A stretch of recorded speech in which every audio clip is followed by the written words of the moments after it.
Kush Maini. Kush Maini became the first Indian to win a Formula 2 race at the Monaco Grand Prix. What they get wrong is it's very physical. People think it's just like driving a road car, it's not. The only thing I was thinking about was the national anthem. To know that it's going to play in Monaco on a Saturday, it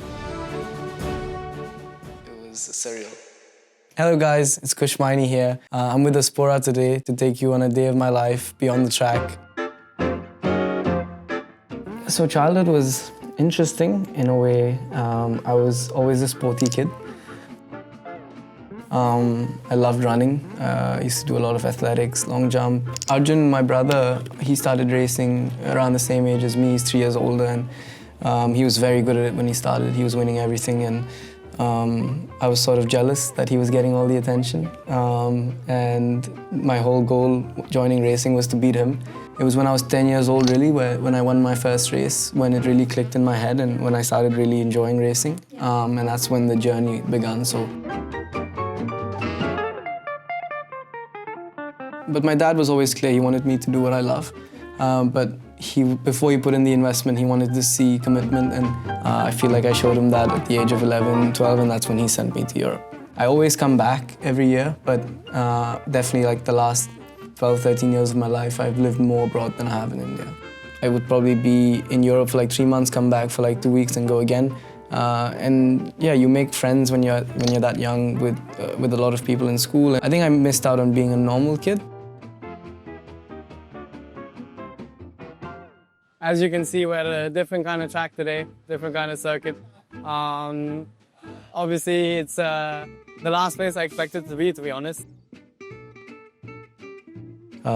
It's always at the forefront of whatever I do is for my country. And I think that stems from that experience I had when I was younger. So it's crazy how life teaches you in its own way. I think leaving home changed and shaped me a lot, especially when you're at a young age, you know. You're like a sponge. You absorb so many things. When you get thrown in the deep end and you just fly and you arrive at a different country and you have no one around who's familiar. One of the things that I always was able to take with me and keep with me there and always remind me of home and if I ever feel lonely or scared was Hanumanji.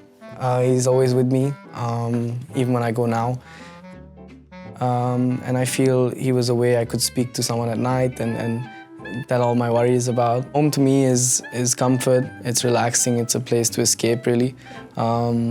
Racing can, whether it's a good race, bad race, there's a lot of pressure around all the time. Yeah, so home, when I come home, it's almost like I become a normal kid for a bit, for a week or two.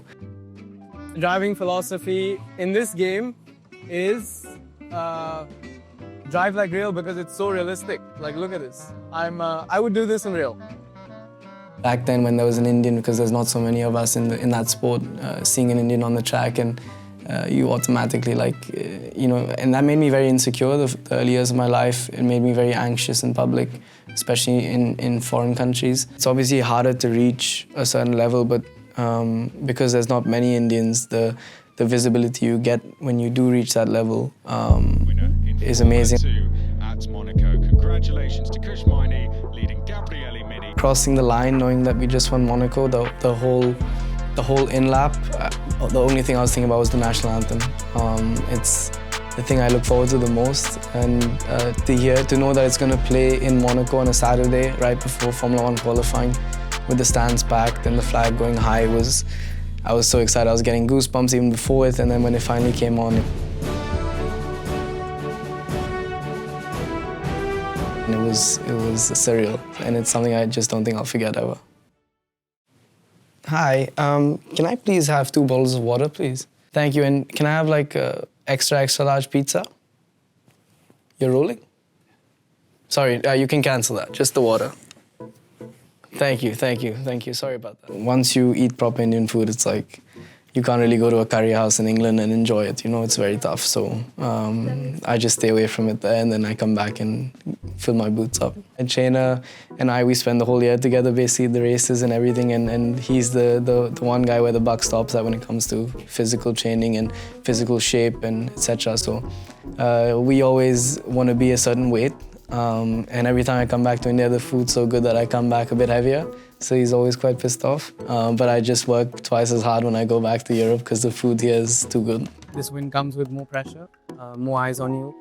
But I know what I'm capable of. I know what I spent my whole life doing and training for. So I'm excited. It's surreal seeing so many people actually caring that we won in Monaco and caring about Formula 2. And I just feel lucky now to have the support of this amazing country. So yeah, hopefully a long way to go still. Damn, man, this is basically real. Obviously, winning here was probably more important than Monaco, to be honest. I mean, I didn't have a break. I think today really showed me that I miss being a kid, and I think I'll always remain a kid. People think it's just like driving a road car. It's not. It's very hot in the car. Your neck goes through a beating, and I don't understand how physically demanding it is. I mean, Drive to Survive and F1 content can be quite dramatized in a way. I mean, I live that life, so I understand it. I have friends in Formula 1 as well. So it is very dramatized, but also I think it's really helped the sport in many ways. So in the end, it's done a lot for the sport as well. So I'm a big fan of it. I just love seeing Indians at racing events. It makes me really happy. So I see them more at like Bahrain, I would say Qatar. When you do it for yourself, it can be very shallow, but when you do it for a billion people who would love to have the chance to do it and haven't had it, is a special feat. Racing is #1 priority for me to make the country proud, so I'll go wherever racing takes me. But yeah, India will forever be home always.